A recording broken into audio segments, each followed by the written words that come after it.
Now we are trying to transform our energies towards the energy of the spirit. So you have to allow the spirit to take over.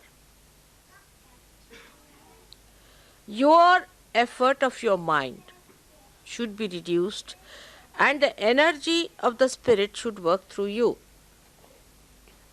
Now, how do you do it?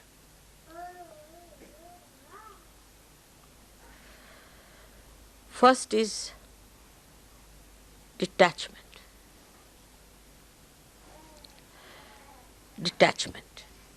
Detachment start with the thought. Let us see the thought. It's called as vichara shaithilya, relaxation of the thought.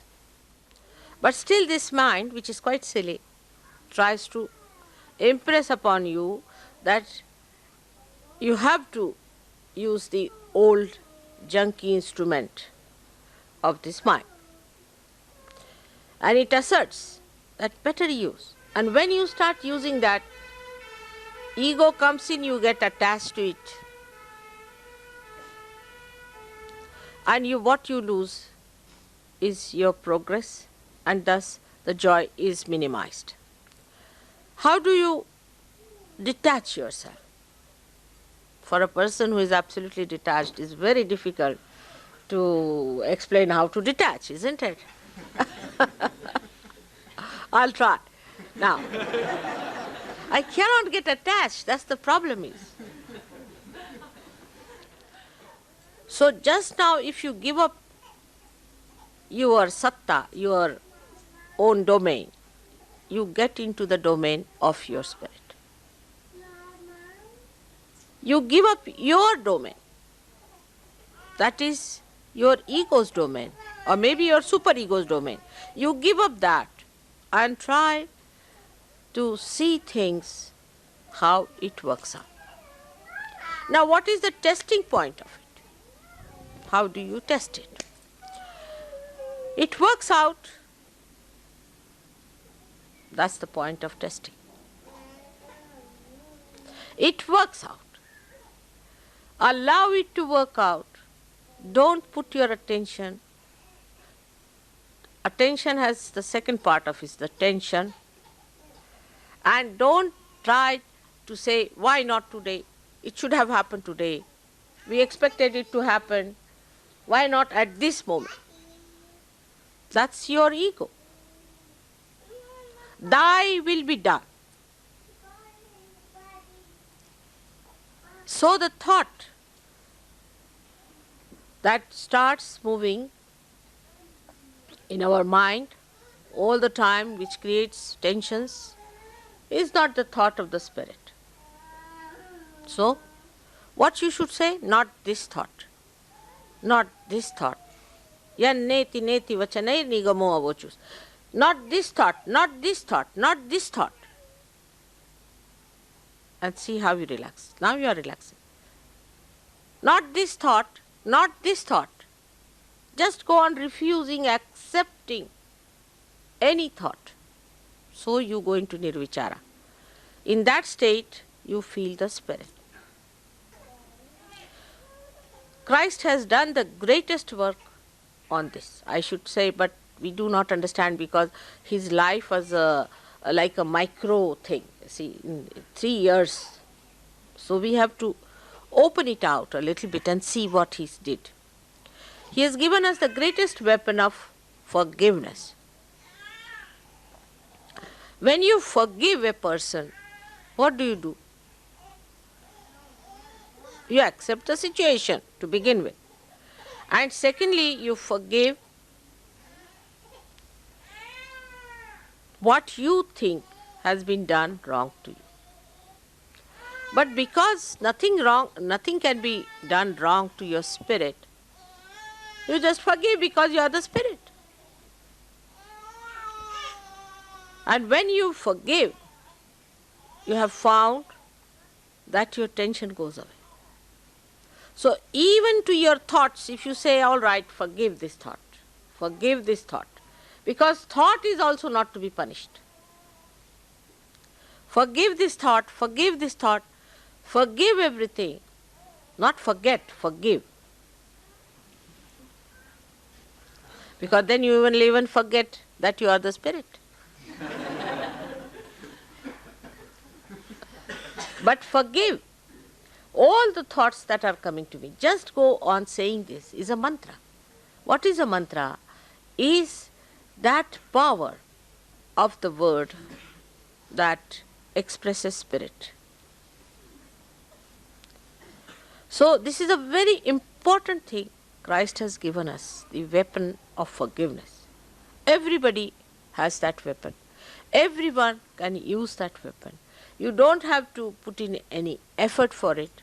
You don't have to pay for it. It's just you have to say, I forgive. You will be amazed, your nerves will soothe down. This tension, this pressure of these modern things will be reduced if you go on saying, I forgive. I forgive them. For example, you go and see some sort of if you happen suddenly to see something very filthy according to the spirit. Maybe it is very exciting according to normal human beings, but we are abnormal people. And for us, if we find it rather ugly, then the best thing is to get over is to say, I forgive. Because they are ignorant. They are blind. They are not yet there where I am. I am the one who is at the source of enjoyment, at the source of peace, and while these are not, so I forgive. And you'll be amazed that this forgiveness that Christ gives you works out. Vichara Shaithilya is the relaxation of the thought. Now this opposite movement that you have to move, first of all, should start at this point today from forgiving others. Now what happens when you forgive someone? That means you do not react. The power to react to somebody's injuries, insults is finished. And when that power is finished, you become a powerful person. Because nobody can now overpower you. Because nobody can kill you. Nobody can hurt you. Nobody can do anything to you. But it is not, again, I'll say, shamelessness. See, people can think that it is shamelessness. So, if somebody says to you something harsh and something that is wrong, you do not accept it. So, in Sahaja Yoga, one has to understand that it is just the central path, is just the balancing thing which is important, is not an extreme of anything. Like when we go to say that you must forgive everyone, is not going to that extreme where you have done some wrong and somebody says to you, you don't take that part of it. It doesn't mean that. Again, discretion is the engine of your movement. So you have to see that if they have said it, something like that, is it, have I gone against the spirit? It's a very thin road on which you have to walk. One side is the huge, big Gibraltar, rock of Gibraltar of your ego. The another side is a superego. In between is a small discretion path going on which you have to see both the sides. Whether you are hitting yourself with the rock of Gibraltar or falling into the valley of superego, you should see that you are using your discretion